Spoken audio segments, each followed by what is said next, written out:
هي الجونة الجديدة، مكادي هايتس. مكادي هايتس هي النسخة من الجونة، عشان كده أنا كلمتك عن الجونة الأول. كل اللي في الجونة هيتطبق تاني في مكادي هايتس، بل على أجمل، بل على أحسن، لأن في بعض المميزات في مكادي ما كانتش موجودة في الجونة.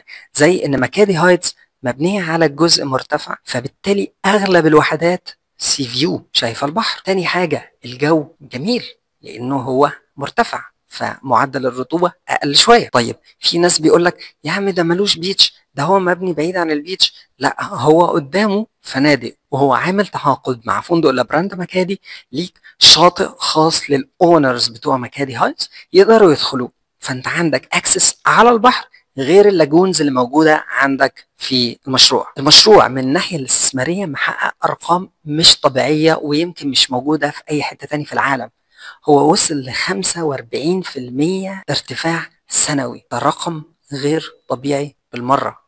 45% غير العائد الإيجاري، احنا بنتكلم انه في المتوسط بقينا نوصل ل $150 في الليلة، وده رقم تقريبا نفس الرقم اللي في الجونة.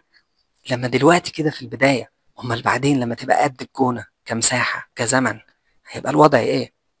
انا في البدايه ما كنتش عايز اتكلم عن الجونه، ولكن لقيت ان اسعار مكادي قربت من الجونه، فساعتها هيبقوا الاثنين زي بعض. فهي مكادي دلوقتي فرصه قويه جدا من الناحيه الاستثماريه، غير الناحيه السكنيه وكل المميزات التانية الموجوده فيها. كمان في ميزه مهمه بنحب نقولها، سواء لمكادي سواء للجونه سواء لاو ويست اللي هنتكلم عنها دلوقتي، انه الباشمهندس سميح بيبني مدن، بياخد مساحه ضخمه جدا وبيبني مدينه. وده اللي عمله في اندرمات في سويسرا. جم قالوا له عايزين نطبق نموذج الجونه، تعال اعمله عندنا في اندرمات.